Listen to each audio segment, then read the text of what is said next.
자, 화면 볼게요. 어제 제가 샘플 데이터를 수업 페이지에 좀 공유를 드렸고, 이 데이터를 활용해서 여러분들이 뭔가를 좀 해볼 거다라고 했는데, 자, 문제를 올려드릴 겁니다. 샘플 데이터 가지고 처리하는 문제고요. 데이터 시각화 실습 문제라고 해가지고 오늘 22일, 오늘 일자로 문제가 하나 올라왔어요. 이 녀석 들어가서 보시면 콜앱에 문제가 적혀 있습니다. 이 문제가 요구하는 내용들에 대한 그래프를 여러분들이 샘플 데이터를 가지고서 한번 그려보시면 돼요. 최대한 디테일한 그래프를 그려주시길 바라고요. 그리고 여러분들이 그 하고 있으시는 동안 제가 이 샘플 데이터, 이 문제의 정답이 이런 모양으로 나와야 돼요 라고 하는 예시를 또 이미지를 하나 수업 페이지에 올려서 참고하실 수 있게끔 해 놓을 테니까 그 예시를 참고하기 전에는, 예시가 올라오기 전에는 일단 아는 대로 해 보시고 예시가 올라오면 그 예시 모양을 따라서 진행할 수 있게끔 하나씩 그래프를 좀 그려 보시면 되겠습니다. 시간을 좀 드려볼게요. 일단 시작을 해주시고요. 자, 이제 설명을 좀 시작해 보도록 하겠습니다. 그래프 그리는 거 대부분 잘 하셨어요. 일단 뭐 라인 그래프, 바 그래프, 그다음에 뭐 파이 그래프 다 세 개 다 생각보다 쉽게 그릴 수가 있었을 건데 이게 그래프를 그리는데 큰 문제가 없었던 이유가 뭐냐면 사실 이것 때문이거든요. 여러분들이 이 샘플 데이터를 가지고서 그래프를 그릴 때 이제 큰 문제 없이 그래프를 그려나갈 수 있었던 이유는 샘플 데이터가 이렇게 다 되어 있어서예요. 그러니까 이거는 지금 파일로 제공드리지 않고 아예 그냥 하드코딩식으로 값을 넣어놨잖아요. 이렇게 들어있는 값들을 그냥 활용하면 얘네들 결국 하나하나에 다 변수니까 얘네가 가지고 있는 값들을 활용하면 그래프에 내가 이제 적재적소에 넣어야 될 녀석들만 판단하기만 해도 그래프를 그리는 것 자체는 큰 문제가 없었을 거예요.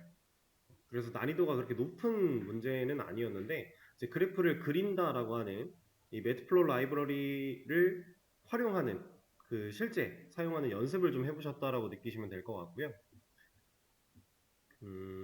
일단 저도 이 샘플 데이터 가지고 그대로 진행을 좀 해보겠습니다. 일단은 우리가 그래프를 그리기 위해서 매트플로 라이브러리를 좀 불러와야겠죠? 그래야 사용을 할 수 있을 테니까 이 녀석은 보통 이렇게 사용을 한다라고 했고요. 자, 그럼 PLT라는 별명을 가지고서 이제 그래프를 하나씩 좀 그려보도록 하죠. 일단은 라인 그래프를 먼저 그릴 거예요. 근데 우리가 그래프를 그릴 때 이렇게 실행 결과로 쭉 나와야 된단 말이죠. 이것들을 감안해서 아예 위치를 좀 잡아가며 그려보도록 할 겁니다. 서브 플롯을 사용해서 첫 번째 그리려고 하는 이 라인 그래프의 위치를 이렇게 좀 잡아주고요. 이제 라인 그래프 말고 바 그래프는 요거를 계속 바꿀 거예요. 그리고 이 녀석한테는 타이틀이 필요할 겁니다. 얘는 예시에 나와 있는 거를 좀 그대로 제가 이거를 이 이미지를 화면 우측에 좀 띄워놓고 진행을 좀 할게요. 계속 왔다 갔다 보여드리면 더 헷갈리니까 각 연도의 월별 카드 사용 내역이라고 하는 타이틀을 가지고 있을 거고요. 자, 이거는 이제 우리가 그리려고 하는 그래프의 타이틀 제목이었고 이제 실제로 라인 그래프를 플롯이라고 하는 걸 사용해서 그려낼 건데 자, 첫 번째 어떤 데이터가 필요합니까? 자, 이거는 보여드려야겠네요. 또 이거를 이렇게 할까요? 우리가 그려야 되는 데이터 X축은 이쪽은 그릴 때마다 바뀌나요? 라인 하나 그릴 때마다 여기가 바뀌진 않죠? 그죠? 그리고 여기에 해당하는 값은 라인 하나를 그릴 때마다 포인트가 좀 바뀌죠? 그래서 우리는 총 라인을 3개 그릴 거예요. 그래서 플롯이라고 하는 이 녀석을 3번 사용을 할 건데 그때마다 사용하는 X축은 동일할 것이고 그때그때 사용하는 Y축이 바뀔 것이다 라고 하는 그 상황이죠. 그래서 첫 번째 X축 데이터 그냥 사용할 거고요. 그 다음에 Y축을 사용을 할 건데 2020짜리 사용할 겁니다. 그래서 순차적으로 하나씩 그려 나갈 거예요. 지금 여기 한글로 써져 있는 얘네들 다 여기 만들어져 있는 변수들이니까 잘 판단하시고, 자, 그러면은 얘네들 가지고 그릴 건데 이제 그냥 단순히 그리기만 해서 끝날 게 아니라 여기에 지금 범례 표시 같은 게 있어요. 이거에 대한 이름도 정해줘야 되기 때문에 라벨이라고 하는 걸 사용해서 달아줄 겁니다. 이제 이런 내용은 제가 설명드리지 않았던 부분에 해당을 하는데 이런 거는 여러분들이 매트플롯 라이브러리를 검색해서 좀 찾아가면서 하셨으면 되는 그런 내용이겠죠. 그리고 라벨 말고도 제가 마커라고 하는 거를 하나 더 사용을 할 거예요. 왜냐면 저는 포인트마다 이렇게 동그랗게 그냥 단순히 선만 존재하는 게 아니라 이런 동그란 포인트들을 찍어줄 거니까 마커라고 하는 옵션을 또 사용을 해서 여기다가 점, 이게 마커도 쓸 수 있는 게 여러 가지가 있어요. 점이라고 하면은 좀 작은 점이 찍히고요. 이제 실제로 여기 지금 이미지에 나와 있는 걸 생각을 해보면 얘는 O라고 넣어야 돼요. 이렇게 하면은 동그라미가 찍힙니다. 그리고 이거 말고도 삼각형도 있고요. 아니면 아래 방향 아래를 가리키는 삼각형도 있고요. 아니면 네모도 있고요. 이런 마커들의 종류가 여러 가지가 있으니까 이런 것들도 좀 찾아보시면서 해보시면 좋겠죠? 일단 5로 진행을 하도록 하고요. 자, 그럼 이거랑 비슷하게 3개를 찍어낼 건데 두 번째 거는 2001, 21, 22 해가지고 Y축 데이터를 이렇게 바꿔줄게요. 자, 그리고 나서 라벨로 설정한 저 범례를 실제로 그래프 위에 띄워주기 위해서 레전드라고 하는 녀석을 또 사용을 해주겠습니다. 이게 범례를 표시할 수 있는 녀석이니까. 자, 그 다음에 또 보면은 이 X축 데이터 밑에 월이 있고요. Y축 데이터 옆에는 카드 사용 금액이라고 하는 이런 문구가 있죠. 그것들도 우리가 세팅을 해줘야 되니까 X라벨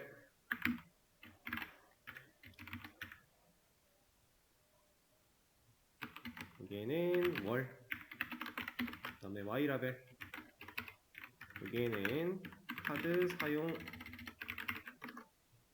금액 이렇게 넣어주겠습니다. 그리고 나서 그래프를 다 그렸다면 보여주면 되겠죠? PLT의 쇼. 그래서 하나씩 좀 확인을 하면서 넘어가시는 게 좋을 거예요. 이렇게. 근데 지금 보면은 얘가 좀 많이 압축되어 있는 느낌이에요. 사이즈를 조정할 필요가 있을 것 같아요. 그래서 저는 PLT에 피규어라고 해서 피그 사이즈 얘 값을 일단 50으로 해볼까요? 너무 가로가 좀 짧죠? 세로는 나쁘진 않은 것 같은데 가로를 늘릴게요. 이런 느낌? 근데 여기 그림을 잘 보면은 얘가 구분선이 좀 그어져 있습니다. 이렇게. 이것도 왜 안 되니? 이렇게 그어져 있어요. 그것도 체크를 하기 위해서 우리가 그리드라고 하는 걸 사용을 할 거고요.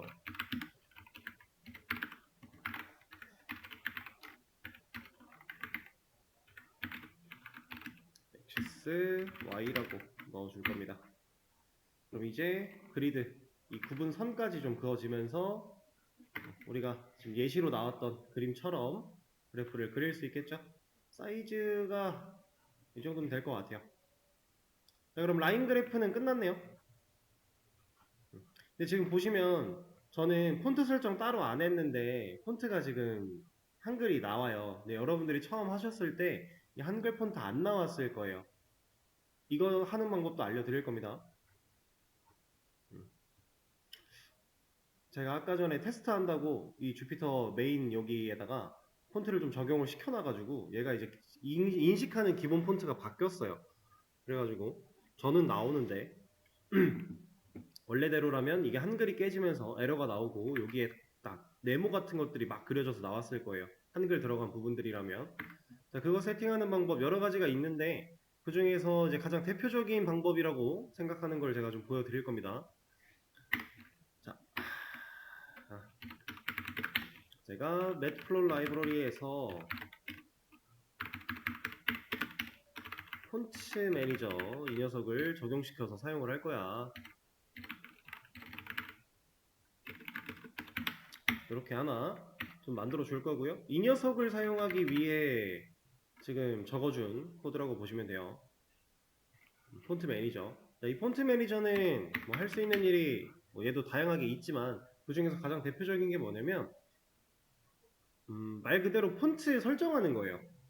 지금 우리가 사용하고 있는 이 코드 셀 안쪽에 폰트를 세팅할 수 있습니다. 폰트 관리자라고 하는 이름이니까 이 녀석이 가진 기능 중에서 제가 찾을 겁니다. find system fonts라고 해서 이 녀석들을 찾을 거예요. 근데 리스트에 담는 이유가 이것만 적어갖고는 출력이 제대로 안 되고요. 그래서 얘를 그냥 직접 출력하면 되게 깔끔하게 안 나와요. 그래서 리스트에 담아놓고 얘를 반복문으로 돌려서 꺼내면 되게 쉽게 확인이 가능하니까 그거 하려고 지금 리스트에 담은 것 뿐입니다. 그래서 이 폰트, 지금 내 시스템에서 사용할 수 있는 폰트들의 목록을 보려고 지금 이런 작업을 하고 있는 거예요. 왜냐면 이걸 봐야 내 폰트가 내가 사용하고자 하는 폰트가 있는지 없는지, 그리고 그 폰트가 있다면 그 폰트의 경로는 어떤지 이런 것들을 좀 확인할 수 있어요. 그래서 얘를 좀 실행을 시켜보면 이렇게 폰트 리스트의 출력 결과가 쭉 나옵니다. 되게 다양한 폰트들이 존재하고 있고요. 여기에 보면은 윈도우즈에 들어있는 폰트, 얘는 기본으로 제공되는 윈도우 폰트예요. 우리가 지금 OS가 윈도우죠.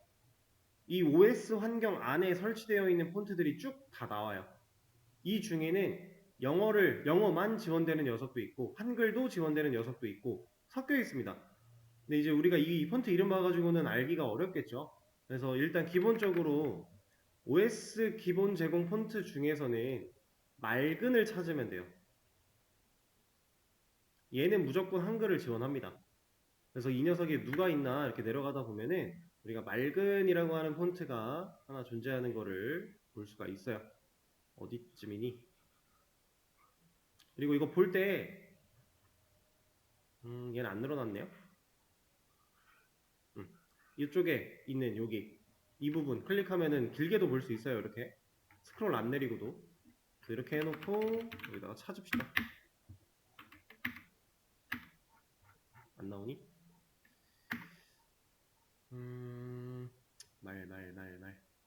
아, 여기 있다. 맑은. 이게 맑은이에요. 근데 맑은인데 SL이 붙었네요. 이거 말고 그냥 맑은을 찾아볼까요? 맑은 BD가 있고 SL과 BD 이런 것들은 이제 굵기를 얘기하는 겁니다. 볼드냐 아니면 얇은 거냐 이렇게 그냥 맑은이 있습니다.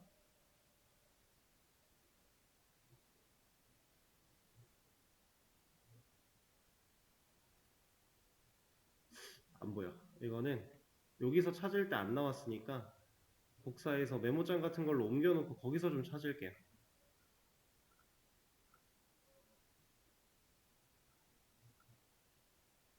아, 이런. 다시.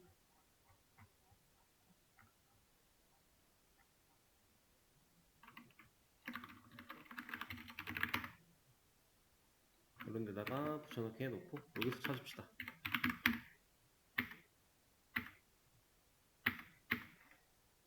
지금 아래에 있으니까 위로 갈게요. 아, 여기 있네요. 위쪽이었군요. 자, 이 녀석 찾아냈다면 이 경로를 그냥 그대로 복사를 좀 하시고요. 이 복사된 경로를 우리가 사용할 거니까 일단 좀 붙여넣기를 해놓을게요. 그리고 얘는 계속 찍혀 나오면은 우리 코드를 결과를 확인하는 데 있어서 방해될 거니까 찾았으면 이렇게 꺼놓으셔도 돼요.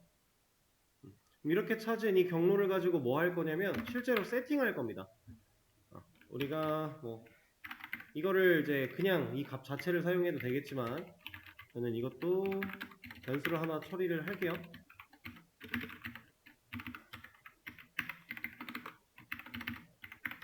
이렇게. 자, 근데 주의할 사항이 이거 그냥 보여드리죠. 보여드리고 나서 수정하는 걸로 알려드릴게요. 자, 이렇게 만들어 놨다면은 이제 펀치 네임이라고 해서 제가 하나 또 변수를 제작을 할 건데 여기서 세팅할 겁니다. 펀치 프로퍼티스라고 하는 녀석 여기다가 fname 여기에 폰트 로케이션을 넣을 거예요. 그리고 getName 이거는 외우거나 하실 필요 전혀 없고요. 그냥 검색하면 나오는 거니까 여러분들은 그렇게 사용하셔도 무방해요. 그 다음에 PLT에다가 폰트 적용을 진행을 할 겁니다.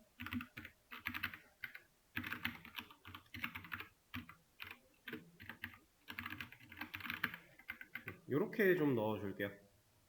이러면 우리 PLT라고 하는 이 매트프로 라이브러리를 사용하려고 만들어 놓은 이 녀석한테 지금 우리가 찾아낸 이 폰트를 세팅할 거야 라는 의미로 받아들이시면 돼요. 이 코드가. 이 과정을 다 거치고 해보면 지금 이제 에러가 좀 날 건데 이걸 보여드리려고 한 거예요. 이거 왜 나오는 거냐면 경로상에 들어있는 이 역슬래시가 하나 있으면은 이거 개행 문자처럼 인식하기도 해요. 그래서 우리가 역슬래시를 2개씩 넣어줘야 됩니다. 이 경로에 사용되는 이 역슬래시를 실제 역슬래시 하나로 인정하기 위해서 문자열 안에 있는 걸 인정하기 위해서 2개씩 넣어줘야 얘가 딴소리 안 해요. 그리고 이렇게 사용하는 방식 이게 이제 지금 현재 우리한테 폰트를 적용하는 방식이라고 보시면 되는데 윈도우가 기본 제공하는 폰트 말고 다른 폰트도 쓰고 싶어 라고 하면은 이거 했을 때 다른 폰트 경로도 같이 나와요. 내가 컴퓨터 OS 안에 설치한 폰트라면 저 같은 경우는 지금 PC에 폰트를 돌려보면은 D2 코딩이라고 하는 폰트도 있어요. 그거는 외부에서 설치한 폰트고 설치된 경로가 여기가 아닙니다. 근데 어차피 이거 돌리면 나와요. 그러면 돌려서 나온 경로 여기다 똑같이 넣어주면 돼요. 하는 방법은 그렇게 하시면 되니까.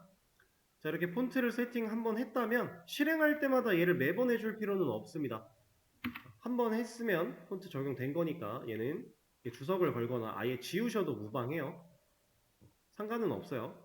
어차피 결과는 잘 나올 거니까. 자, 이렇게 세팅해주는 과정. 이게 폰트, 한글 지원되는 폰트를 적용하는 방법이었다. 라고 보시면 되고요.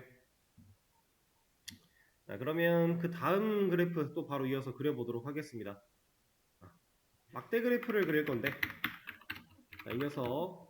제가 쇼는 모든 그래프를 다 그리고 나서 마지막에 한 번만 사용하는 거라고 했죠. 그래서 쇼 아래쪽으로 내려놓은 거고요.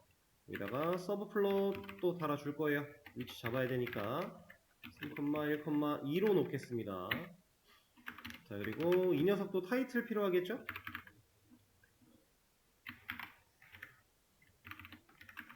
이 녀석은 이번 달 소비 금액과 연도별 평균 소비 금액 비교. 이번 달 소비 금액과 연도별 평균 소비 금액 비교. 맞죠? 자, 그리고 이제 막대를 그릴 거니까 플롯이 아니라 바라고 하는 녀석을 사용을 할 건데, 자, 첫 번째 인자로 넣어줘야 되는 값들이 여기에 들어가는 이 이름들이에요. 그죠? 이번 달 소비 금액 넣어주고요. 그 다음에 들어갈 값, 이렇게 이름이 세팅이 됐으면 여기에 들어갈 이 값, 얘는 우리가 여기 중에서 소비 금액이 있고 소비 금액 합계가 있는데 우린 지금 합계 그냥 쓰면 되겠죠? 이거 다 더해도 합계랑 달라요. 이걸로 하셔도 되고 이걸로 하셔도 되는데 만들어져 있으니까 그냥 이거 가지고 진행을 할게요. 이번 달 소비 금액 합계 이 값을 여기다 넣어주고요. 그럼 얘도 범례가 있으니까 라벨을 사용해서 범례 이번 달 되어 있네요. 넣어주고요. 이제 이런 거를 4개를 만들어야죠. 얘는 22년 평균 이었습니다. 그러면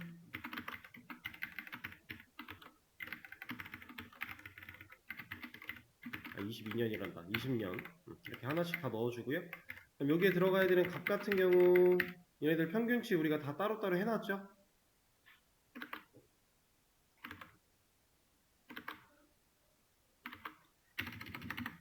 이거를 사용해서 값을 세팅해 주도록 할게요.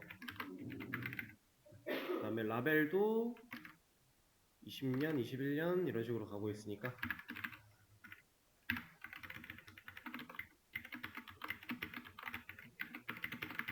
넣어주면 되겠죠. 자, 그러면 이제 X축에서 그려져야 될 요소들과 Y축으로 세팅될 이 녀석들, 이 값들, 밸류가 다 세팅이 되었습니다. 범례도 만들어 놨고요. 그럼 이제 이 범례 보여줄게 라고 하는 레전드 또 하나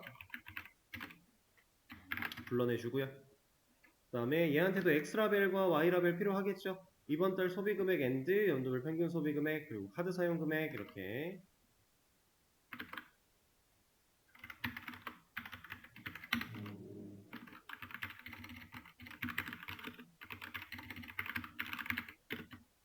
엔드, 연도별 평균 소비금액. 자, 그리고 얘도 그리드가 있습니다. 이렇게 가로 선들이 존재해요. 그래서 이 그리드를 또 세팅을 해 줄 거고요. 저 녀석은 그리드를 보면 실선이 아니라 점선으로 그려져 있는 걸 확인할 수 있어요.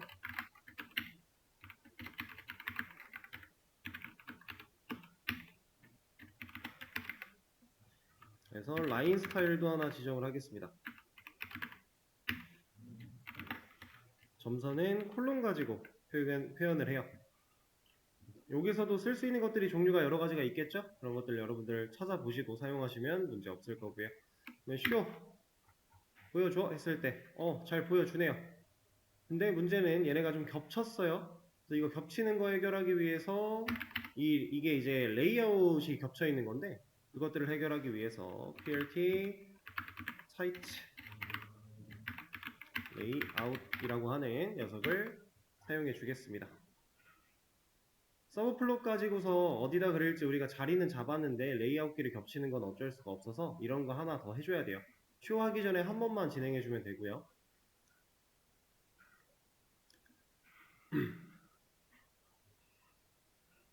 자, 그러면 막대 그래프까지 좀 끝났네요. 세로가 좀 더 길지 않으면 지금 이 그림보다는 뚱뚱한 느낌이 보이긴 하는데 그냥 두죠. 이거는 크게 중요한 건 아니니까. 자, 그러면 원 그래프 그려보겠습니다. 카테고리별 소비금액 비율. 자, PLT 이것도 서브플롯을 사용해서 위치는 잡아줘야 될 거고요. PLT의 타이틀 카테고리별 소비금액 비율 이번 달 이렇게. 그 다음에 PLT의 파이 원형 그래프를 그리기 위해서는 파이라고 하는 녀석을 써야 되니까 여기 이제 들어갈 값은 이번 달 소비금액으로 넣을 겁니다.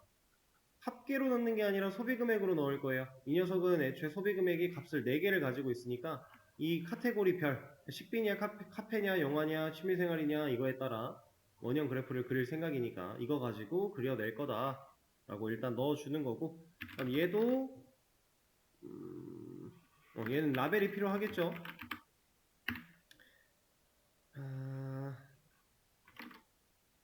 아니야, 일단은 빼고 오토 PCT 해서 비율을 어떻게 할지 저는 소수점 한 자리까지 표현을 하겠습니다. .1 F 이렇게 넣어줄 거고요.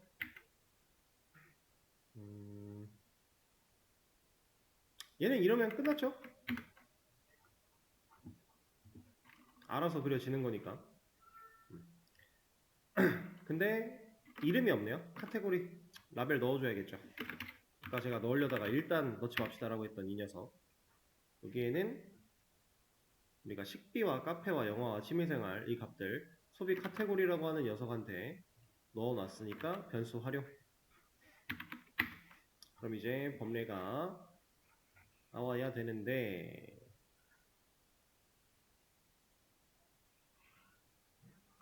라벨? 라벨 스죠? 파이는 라벨이 아니라 여러 개니까 데이터가. 이렇게 해가지고 식비, 취미생활, 영화, 카페 이렇게 그래프 그려내는 거. 만약에 색깔을 바꾸고 싶었다면은 우리 어제 했던 것처럼 컬러 같은 것들 우리가 원하는 색상들 골라서 만들어 놓고 옵션으로 또 추가하면 됐겠죠? 그렇게 추가하지 않으면 얘가 기본적으로 순서대로 파랑, 주황, 초록, 빨강 이런 식으로 색깔을 그냥 띄워주는 겁니다. 이렇게 하면 이 문제는 해결이에요. 자, 근데 이걸 보면은 이 자료를 가지고서 그래프를 3개를 그려내는 이 과정을 이렇게 써놨다. 결과를 뽑았다. 아우 나 잘했어 하고 만족하면 될까요? 여기까지 오는 이 과정은 1차적인 만족이에요. 이거 여기서 정말로 만족하고 끝내버리면 안 돼요. 얘네들을 조금 더 적절하게 코드를 최적화해주는 과정이 필요합니다. 지금 얘는 그냥 쭉 나열되어 있어요.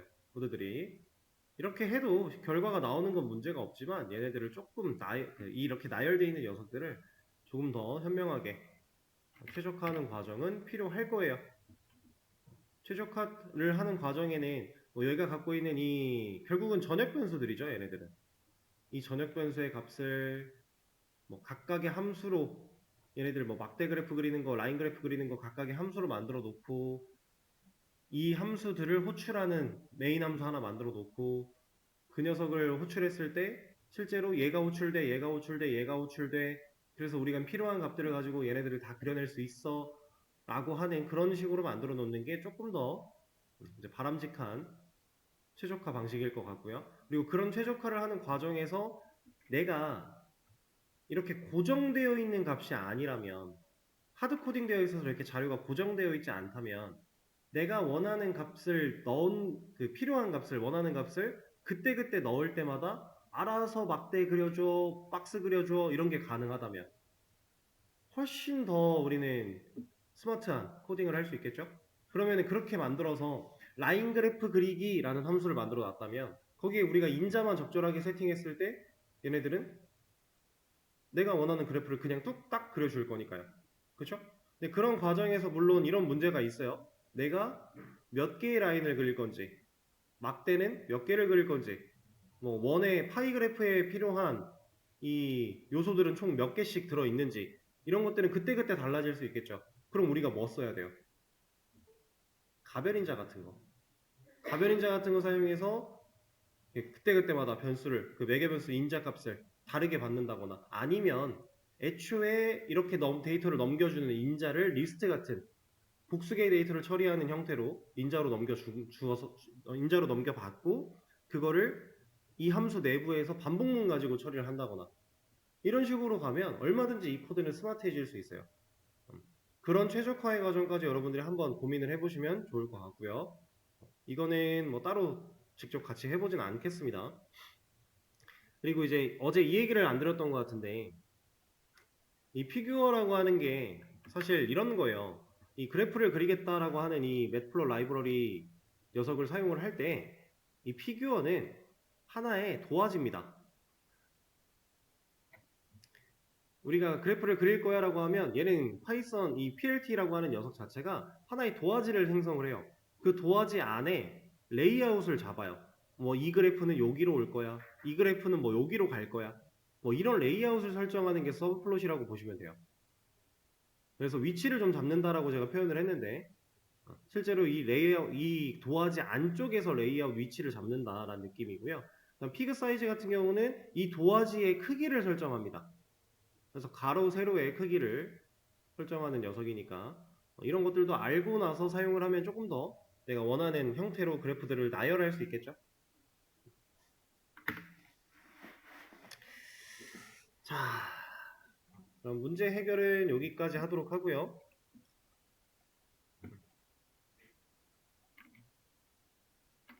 정답은 수업 페이지에 올려드릴 겁니다. 그리고 지금 수업 페이지에 올라간 정답 보시면은 첫 번째 정답을 열었을 때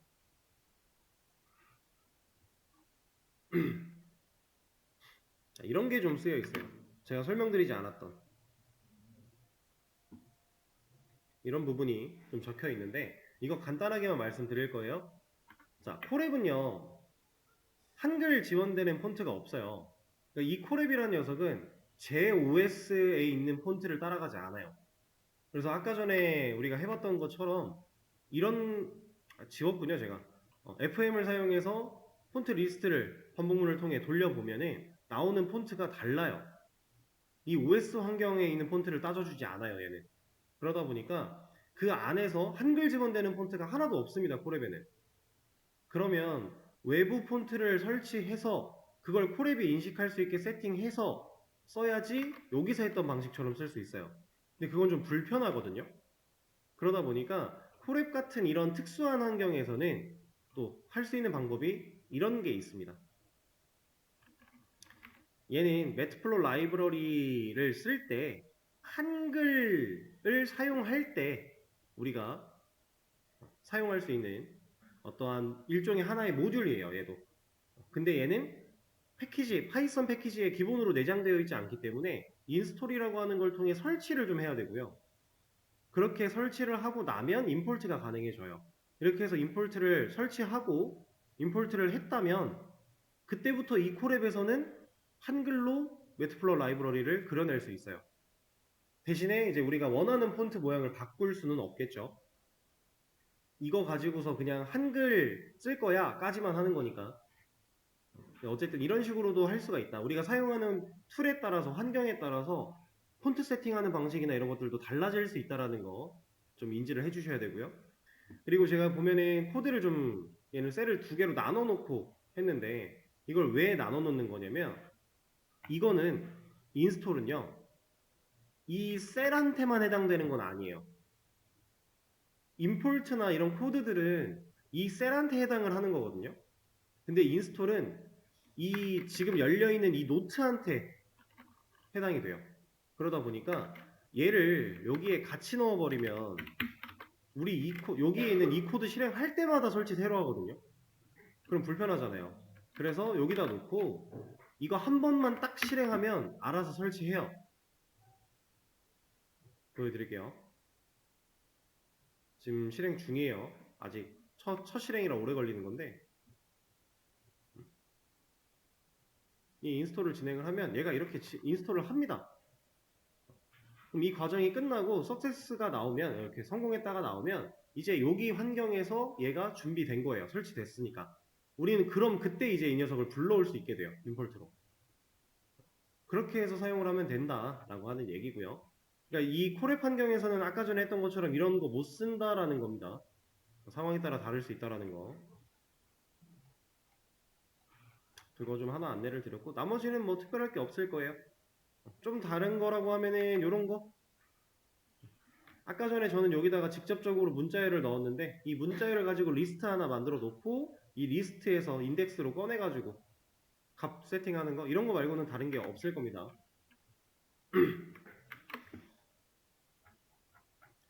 자, 이렇게 정답 공개까지 완료를 했고요.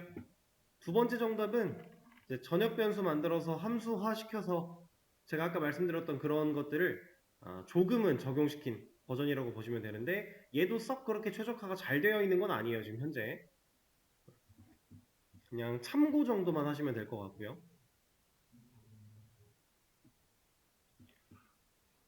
자, 그러면 이 문제는 여기서 끝. 이제 다음 문제를 볼 겁니다.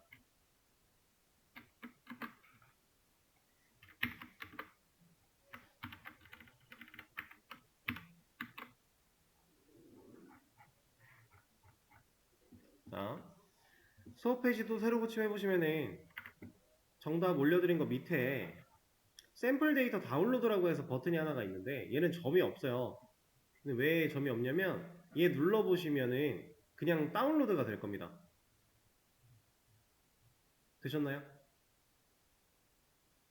데이터 분석 및 시각화 샘플 데이터라고 해서 엑셀 파일 하나가 다운로드 될 거예요. 그럼 이 녀석을 열어보시면은 조금 전에 우리가 하드 코딩으로 만들어놨던 그 데이터, 샘플 데이터 예시라고 해서 사진 올라가 있는 이 녀석이 파일로 이렇게 받아져요. 여러분들 이거 직접 만드시려면 귀찮으실까봐 제가 만들어서 제공해 드리는 거고요. 이제 이거 가지고 뭐 할 거냐? 분석할 거예요. 내가 그래프를 그리기 위한 형태로 얘네들을 데이터를 다 쪼개서 저장할 겁니다. 제가 처음 시작하면서 말씀드렸던 게 샘플 데이터가 이렇게 하드 코딩처럼 우리가 필요한 요소들이 딱딱 만들어져 있으니까 그래프 그리기가 쉬운 거였다라고 했어요. 그러면 우리는 엑셀 어디 갔니?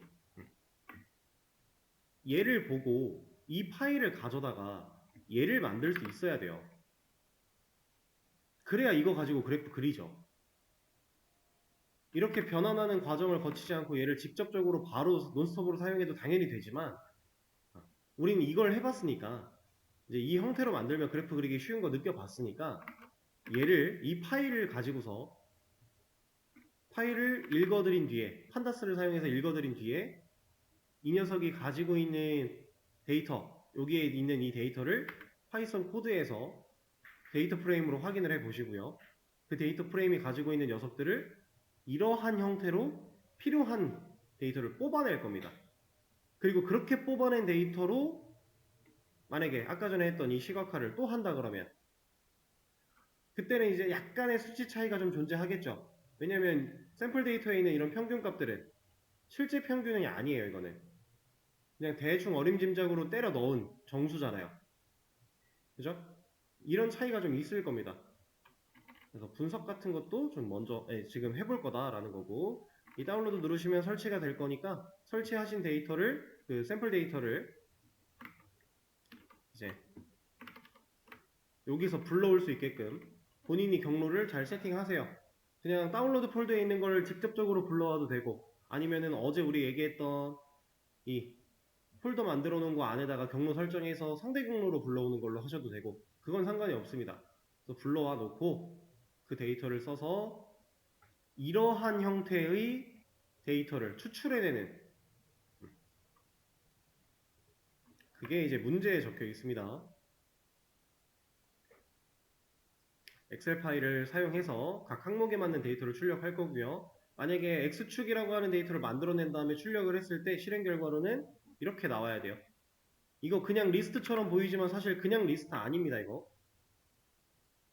리스트는 컴마 가지고 구분자가 들어가 있는데 얘는 그런 거 없어요. 그렇다라는 건 뭐예요 이거? ND 어레이라는 거예요. ND 어레이는 뭡니까? 넘 파일을 사용해서 만들어낸 배열이에요. 판다스랑 넘 파일을 적절히 잘 활용해서 이 데이터들을 추출하는 그런 연습을 해보는 과정이라고 생각하시면 되고요. 자, 이것도 해볼 수 있는 시간을 좀 드려보도록 할게요. 해보시죠. 이제 이런 게 가능해져요. 잠깐만 앞에 화면 보실까요? 자, 우리가 지금 제가 하고 있는 그 수업에서 진행하는 방식은 제가 샘플 데이터를 드려요. 그걸 가지고 여러분들이 데이터 추출하고 시각화하고 이런 과정을 하고 계신데 사실 여러분들이 실제로 이 데이터 분석을 활용을 하려면 제가 이렇게 임의로 만들어낸 데이터를 분석하는 건 의미가 없잖아요. 그렇죠? 그러면 여러분들이 보통 어떤 걸 할 수 있냐? 우리가 공공 데이터 포털 같은 데를 가면은 데이터를 상당히 많이 제공받을 수가 있어요. 여기에는 그냥 인기 검색어에 있는 거 좀 볼까요? 기상청? 이런 데 들어와서 보면은 데이터가 많아요. 뭐 단기 예보 데이터, 날씨 이슈별 데이터 뭐 이런 것들 엄청 많죠. 뭐가 이런 녀석들 중에 지금 보시면 CSV로 제공되는 이런 녀석들이 있어요. 이거 파일 데이터로 들어가 보시면은 여기가 이제 실제로 파일로 다운로드 받을 수 있는 녀석들인데 대부분 CSV로 제공을 많이 합니다. 파일 데이터는 아니면은 뭐 JSON 이런 식으로 되어 있기도 하고 뭐 기타 등등 여러 가지가 있는데 이 CSV로 제공되는 이 데이터를 여러분들이 다운로드 받을 수가 있어요. 그럼 얘를 내려받으면 CSV 파일로 내려받는 거죠. 그럼 여기 안에 들어있는 그 데이터를 우리가 분석을 하고 싶어요. 그럼 이제 뭐 하면 돼요? 파이썬 가지고 하면 돼요. 우리 분석하는 거 배웠고 이거 가지고 시각화하는 것도 배웠잖아요. 그럼 저런 데이터를 진짜로 가져다 놓고 이 데이터가 어떻게 이루어져 있는지 판다스로 불러온 다음에 코드에서 확인해 볼 수 있죠. 인포 같은 걸로.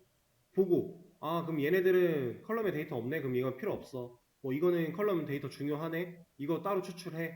라는 식으로 한 뒤에 우리가 원하는 시각화 얼마든지 할 수 있다라는 거예요.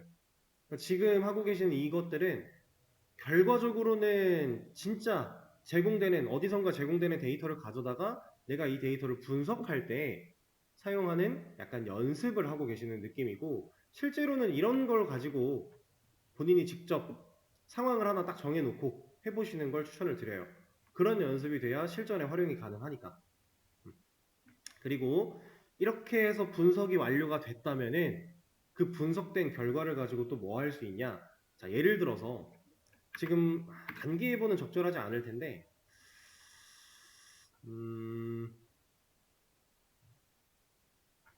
이거 말고 다른 걸로 한번 볼까요? 뭐가 있을까? 뭐 주차장 뭐 주차장 현황 아니면은 주차장 정보 이런 거는 이제 뭐 위치 정보 같은 것들이 좀 들어있겠죠. 이런 데이터를 만약에 분석을 해요. 그리고 분석을 완료한 결과를 우리가 가지고 있어요. 그럼 그거 가지고 지도를 그려낼 수 있어요. 지도를 하나 그려낸 다음에 그 지도 위에 얘가 가지고 있는 분석한 결과대로 지도 위에 표기하겠다라고 데이터 넣어주면은 지도 위에 그려집니다. 이런 것도 당연히 되는 거예요. 그래서 결과적으로는 여러분들이 데이터 분석을 하는 이유가 분석한 결과를 시각화해서 사용자에게 어떻게 보여주기 위함 혹은 내가 분석된 결과를 사용하기 위함인데 그런 것들에 대한 연습을 지금 하고 계신 거다라는 느낌으로 보시면 됩니다. 그리고 뭐 이걸 사용하는 방식에는 실제 파일 데이터를 이렇게 가져와서 이걸 파이썬으로 분석을 돌리고 그 분석된 결과를 쓰는 방법도 있고 아니면 오픈 API라고 해가지고 얘는 이제 API 그러니까 우리가 요청을 보내면 그 요청에 대한 결과를 줘요. 그래서 이거 웹페이지 만들 때 API를 되게 많이 쓰거든요. 웹사이트 제작할 때, 웹 개발할 때 API로 데이터를 요청해서 받아와서 그거 가지고 화면에 그려주고 이런 거 되게 많이 하는데 이제 한정적인 상황은 분명히 있어요. 얘는 웹상으로 통신이 이루어져야 되는 녀석이고 얘는 파일만 내려받으면 되는 녀석이에요. 그래서 얘로 된다면 얘로 하는 게 좀 더 좋은 여러 가지 이점들이 있지만 얘가 안 된다면 그러면 이런 거 가지고도 할 수 있어야죠. 이렇게 여러 가지 활용하는 실제로 활용되는 이런 사례들을 간단하게 좀 얘기를 해본 거고 여러분들도 이런 연습을 좀 해보시면 좋습니다. 자, 그러면 남은 시간 다시 문제 푸시고요. 제가 조금 전에 말씀드린 것처럼 데이터 프레임에서 슬라이싱을 처리하고 그렇게 슬라이싱된 녀석을 배열의 형태로 넘파이 배열의 형태로 변경을 하는 이 과정 제가 힌트를 그냥 다 드린 거예요. 이 말을 그냥 구글에 검색을 해보셔도 어떻게 하는지 나올 겁니다. 그래서 데이터를 좀 정형화를 해보시고요. 일단은 오늘 시간이 다 됐으니까 수업은 여기까지 진행하도록 할게요. 고생하셨습니다.